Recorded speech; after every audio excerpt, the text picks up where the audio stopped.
Welcome to the Chinese Lore Podcast, where I retell classic Chinese stories in English. This is episode 58 of Journey to the West.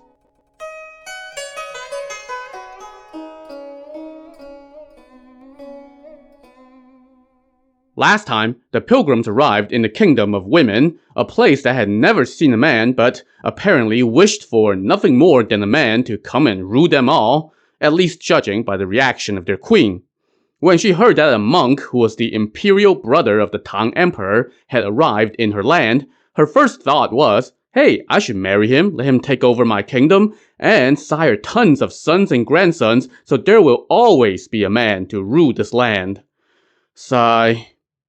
The superintendent of the government post station that had received the pilgrims now told the queen, Your Majesty's idea is a great one for ensuring the kingdom's eternal prosperity. But the imperial brother's 3 disciples are very vicious looking. Well, how does the imperial brother look, and how do his disciples look? The queen asked. The imperial brother is quite handsome, the superintendent reported. He looks like a man from an elite kingdom, befitting a figure from the central land.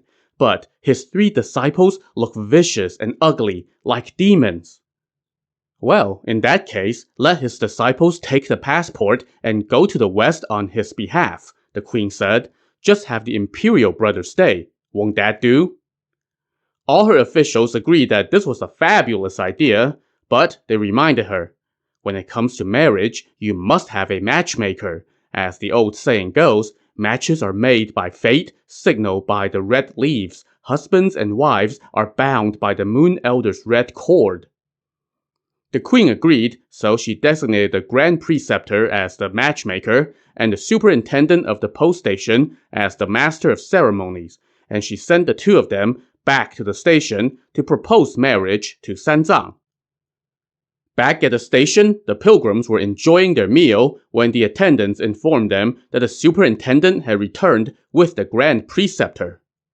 Why has the grand preceptor come? Sanzang wondered aloud. Maybe the queen extended an invitation to us, Ba Jie speculated.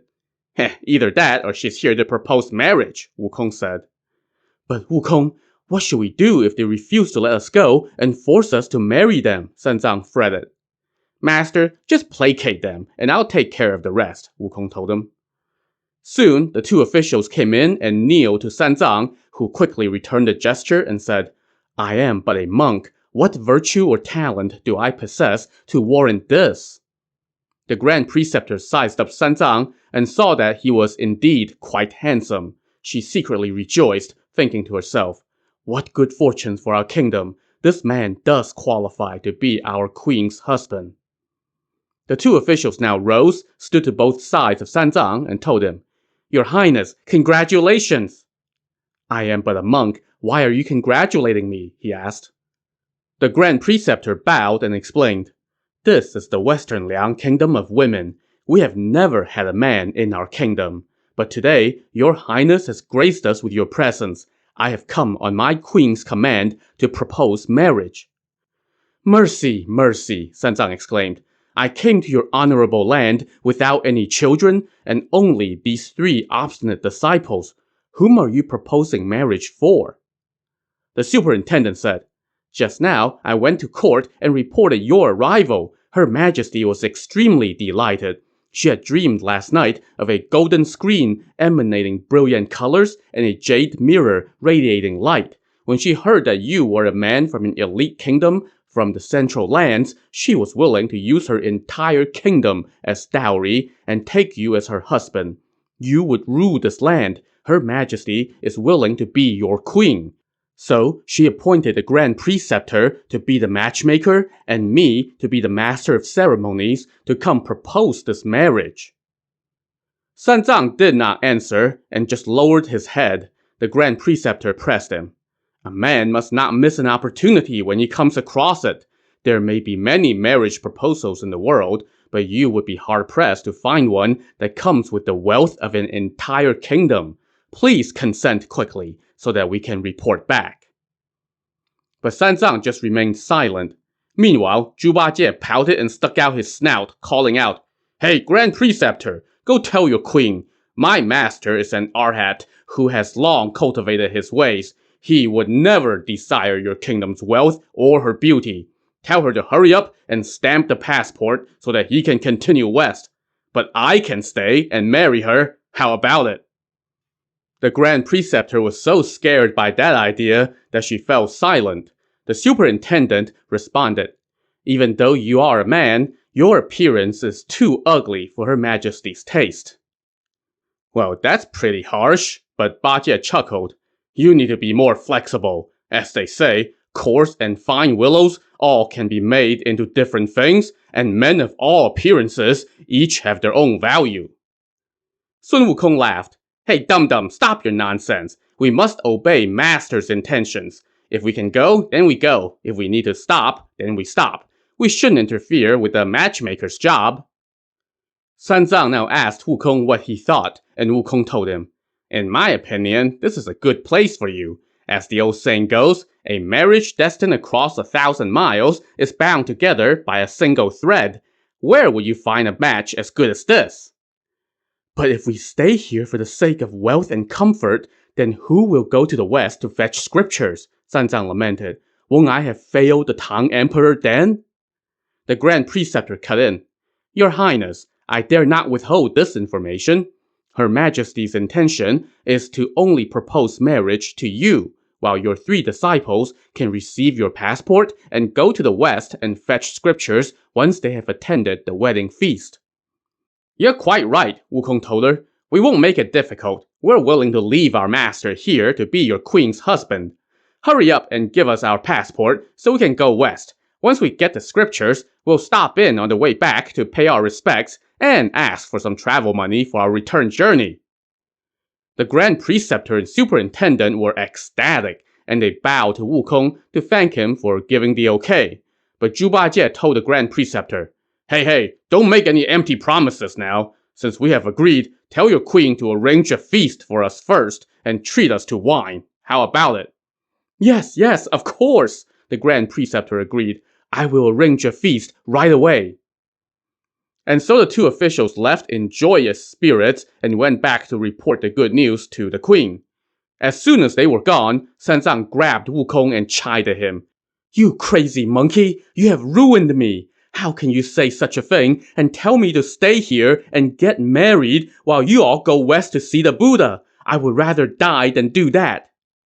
"Oh, master, don't worry. How can I not know your true feelings? But considering where we are and whom we've run into, we had to play along." "What do you mean?" "If you had refused their offer, then they will refuse to give us our passport and we won't be able to leave. And if they're wicked, they might even round up a bunch of people and cut off your flesh and stuff it into perfume bags. We won't come to a good end. We would have to use our demon-taming powers. But you know how deadly we can be. If we really show our stuff, we would kill everyone in this kingdom. Even though they might be preventing us from leaving, they aren't demons. They're all humans. And you have always been so compassionate, and you refuse to harm a single soul. If we kill so many people, how could you bear it?" "Wukong, that is good logic," San Zhang said. "But if the queen summons me to her palace to conduct the wedding ceremony, how could I consent to losing my purity and damaging the virtues of the Buddhist school? If my true essence were to leak away, I would forfeit the body that I have cultivated through our sacred teachings." "Now that you have agreed to the marriage, the queen will surely follow royal custom and personally leave the city to welcome you," Wukong said. "Don't refuse her invitation. Just sit in her carriage, go to the palace, and sit down. Ask the queen to take out her seal. Then summon the 3 of us to court and ask her to stamp the passport, sign it, and give it to us. Then they will hold a banquet to celebrate and to see us off. After the banquet, tell her to prepare the royal carriage again so that you may see the 3 of us out of the city and then go back to marry her. They will be so happy that they won't suspect a thing or harbor any evil intent. Once the party is outside the city, you get off the carriage, Shazong will be by your side and will help you onto your horse. I will cast a spell to freeze the queen and all her entourage in place. We will just head west on the main road. After we travel for a day and a night, I will undo the spell so that they will wake up and they can return to their city. This way, they don't get hurt and your purity remains intact. This is called escaping the net through a fake marriage. It's the best of both worlds. Sanzang felt as though he had just awoken from a dream upon hearing Sun Wukong explain his scheme. He was delighted, and all his worries melted away. He thanked Wukong profusely, and the pilgrims got ready to carry out the plan.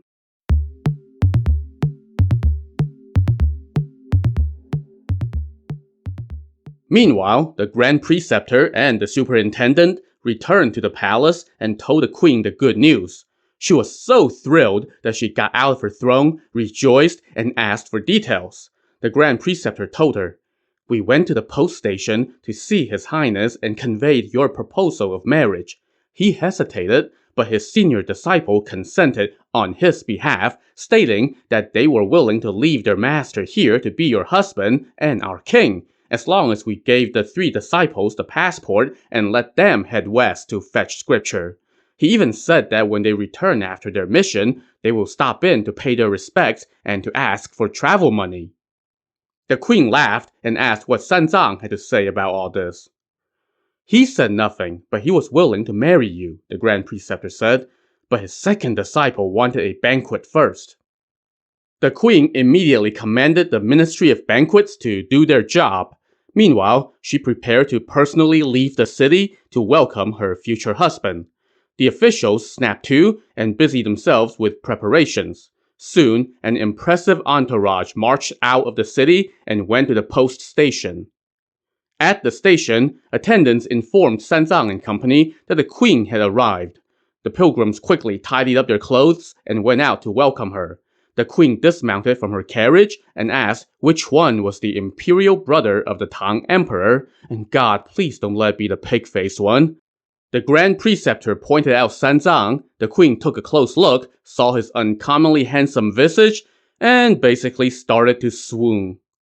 She opened her cherry-like lips and called out, "Imperial brother, please come share my phoenix carriage." Sanzang blushed from ear to ear upon that invitation, and he was too embarrassed to look up. Zhu Bajie, however, had no such qualms. In fact, he couldn't stop staring at the queen and how gorgeous she was. Her eyebrows were like kingfisher feathers, and her skin like rich jade. Her face glowed like peach blossoms, and her coiffed hair was piled high with golden phoenix ornaments. Her limpid autumn wave eyes radiated enchanting charm, while her slender spring-shoot fingers displayed exquisite grace. A crimson shawl made of gauze draped diagonally across her shoulders, shimmering with brilliant color, and jeweled hairpins sparkled with dazzling light. She truly surpassed even the ancient beauties. Her willow waist swayed gently, making her golden pendants chime. Her lotus steps moved lightly as her jade-like body glided forward. Even the moon goddess could hardly compare, nor would the celestial maidens of the 9th heaven know such beauty. Her palace adornments and elegant style were beyond the ordinary. Indeed, it seemed as though the Queen Mother of the West herself had descended from the Jade Pool. Dum Dum was so taken with the queen that he started drooling and his bones went limp as he ogled her. Meanwhile, the queen approached Sanzang, took hold of his arm, and said in a delicate voice, "Imperial brother, please mount my carriage and return to the palace with me, and we shall become husband and wife." Sanzang trembled so much that he could barely stand, seeming as if he were drunk or in a daze.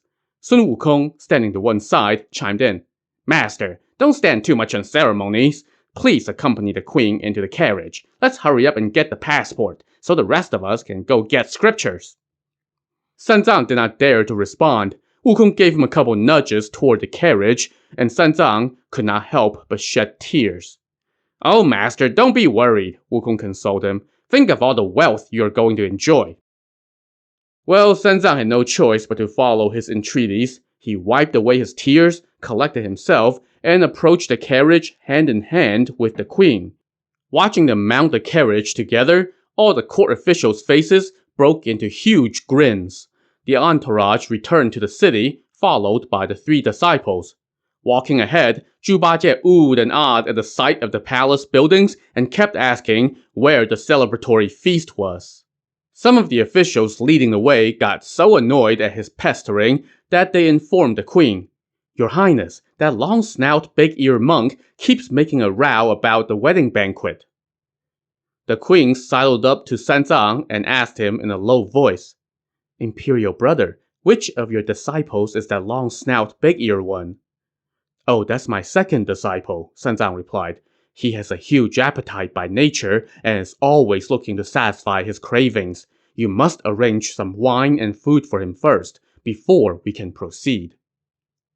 The queen asked if the Ministry of Banquets was ready, and one of her officials responded, "We are ready. A feast with meat and a vegetarian feast have been prepared in the eastern wing."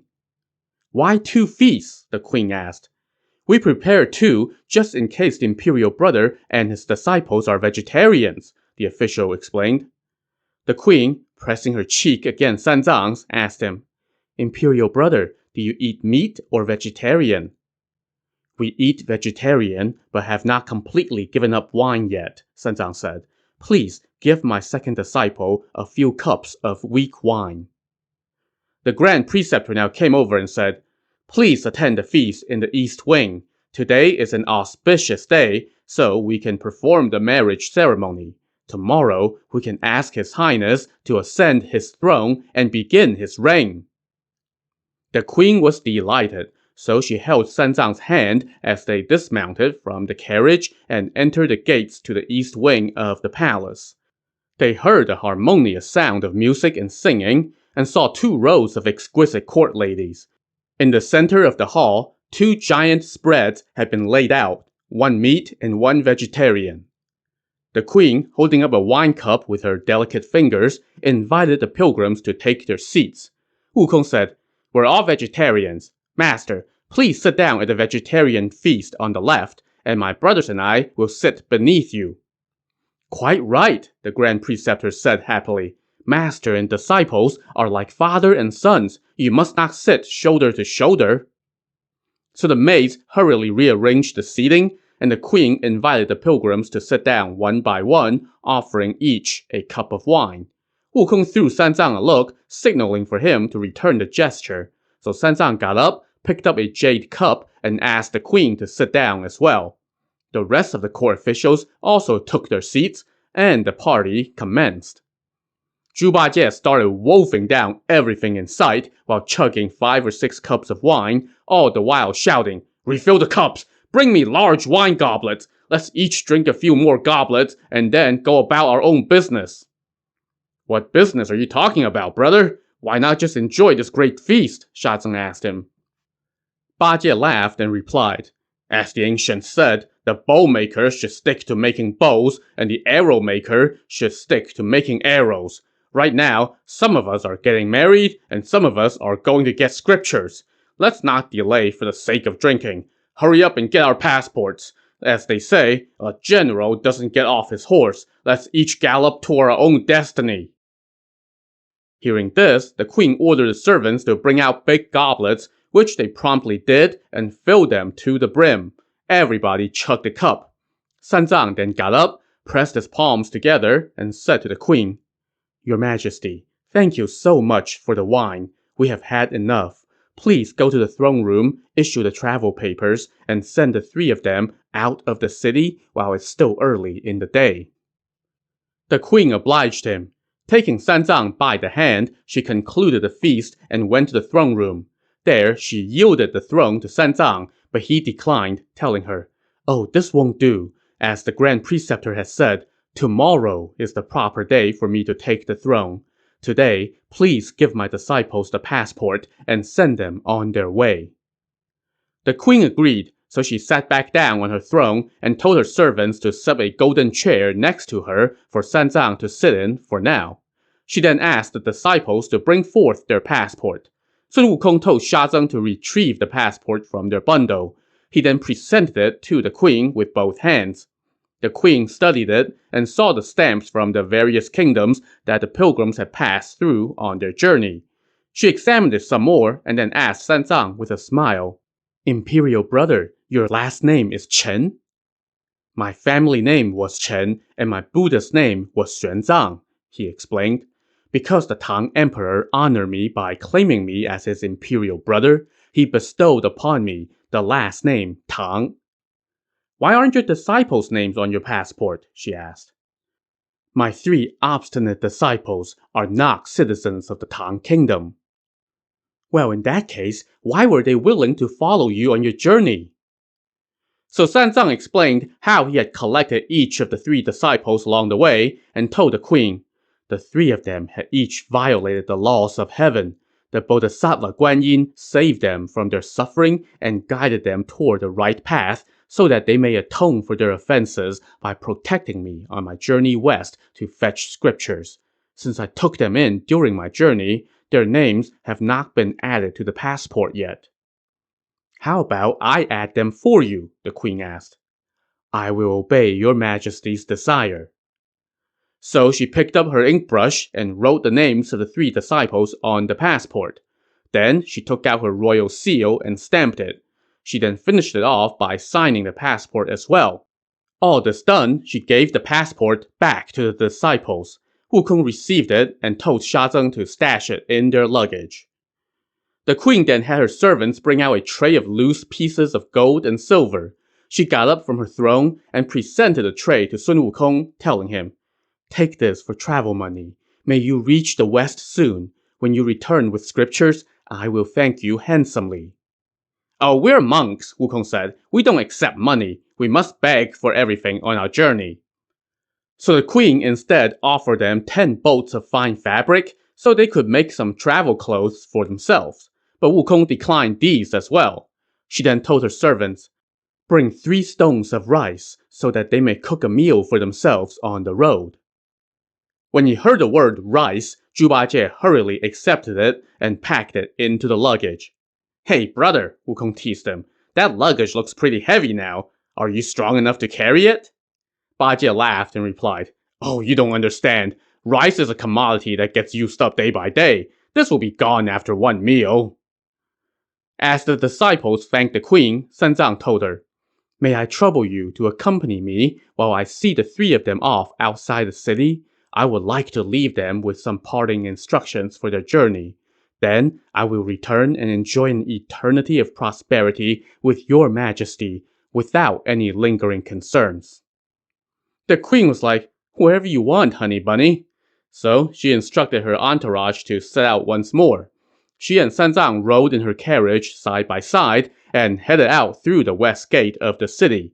All across the city, the residents turned out to see the queen and her soon-to-be hubby. Soon, the entourage had exited the west gate. Sun Wukong, Zhu Bajie, and Sha Zeng stood together and shouted to the queen, Your Majesty, no need to escort us too far. We will take our leave here. At that, Sanzang climbed off the carriage and told the queen, Your Majesty, please return to your city and allow me to resume my pilgrimage. The queen was flabbergasted. She clutched Sanzang's arm and said, Imperial brother, I am offering you my entire kingdom to take you as my husband. Tomorrow, you shall ascend the throne and become king, while I willingly become your queen. We have already drunk the celebratory wine. How can you change your mind now? Zhu Bajie, however, put on his feral hog face, sticking out his snout and flapping his ears as he rushed to the front of the carriage and shouted, We monks have no business playing husband and wife with a powdered skeleton like you. Let my master go at once! The queen was scared out of her mind by this wild pig, so much so that she fell backward into her carriage. Meanwhile, Sha Zeng hustled Sanzang through the crowd and was just about to help him onto his horse. But suddenly, from the side of the road, a woman came out of seemingly nowhere and shouted, Imperial brother, where are you going? I want to have some fun with you. You ignorant hussy! Sha Zeng cursed as he swung his Buddha staff at her head. But the woman suddenly summoned a wild gale, and with a whoosh, Sanzang had vanished without a trace. Crap.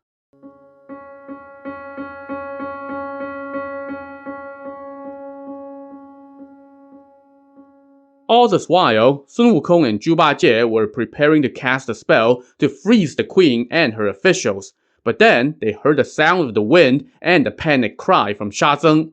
When they turned around, they saw that their master was nowhere to be found. "Who abducted master?" Wukong asked. "Some woman," Sha Zeng replied. "She summoned a tornado and swept him away." Wukong quickly soared into the sky and looked all around. He saw a swirl of dust blowing toward the northwest. He quickly shouted to Bajie and Sha Zeng, "Brothers, hurry up and fly with me to chase after master." So the other two disciples stashed their luggage on the horse and also soared into the sky. This sight stunned the queen and her officials. The officials fell to their knees and said to the queen, "Turns out they're all arhats who can fly. Your Majesty, don't be startled. The imperial brother truly is a cultivated monk. We were blind and misjudged the men of the Central Kingdom and wasted our energy. Please get back in your carriage and go back to court." At that, the queen returned to her kingdom, filled with shame at having thrown herself at a monk who, by all accounts, was not moved in the slightest. Of course, this is the kind of stuff that sparks fanfiction. In basically every TV and movie adaptation that deals with this encounter, the story is changed so that Sanzang, despite his purity of mind and purpose, was seriously tempted by the queen, and it takes all his self-control to stay the course. In fact, this is one of the most memorable episodes of the original 1986 TV show, and a song from that episode became a hit that remains beloved to this day. In one of the steamier scenes in that episode, the Grand Chancellor led Sanzang to a part of the palace to, view the kingdom's national treasure. Sanzang was surprised to find that he was actually in the queen's bedchamber. As he apologized profusely and tried to explain that the Chancellor had told me I was just coming to see the national treasure, honest. The queen, lying on her bed behind a semi-transparent screen, told him, "Yeah, feast your eyes on the national treasure." And the screen is pulled back, revealing her in the most alluring outfit deemed permissible by censors on 1980s communist television, flashing him come-hither glances. Good times. But anyway, we've got a bigger problem at the moment than unfaithful adaptations of classical works of literature for popular entertainment. Sanzang was presently missing, the victim of an abduction by what seemed like a female demon who was looking for some good times. To see where she absconded with him, tune in to the next episode of the Chinese Lore Podcast. Thanks for listening.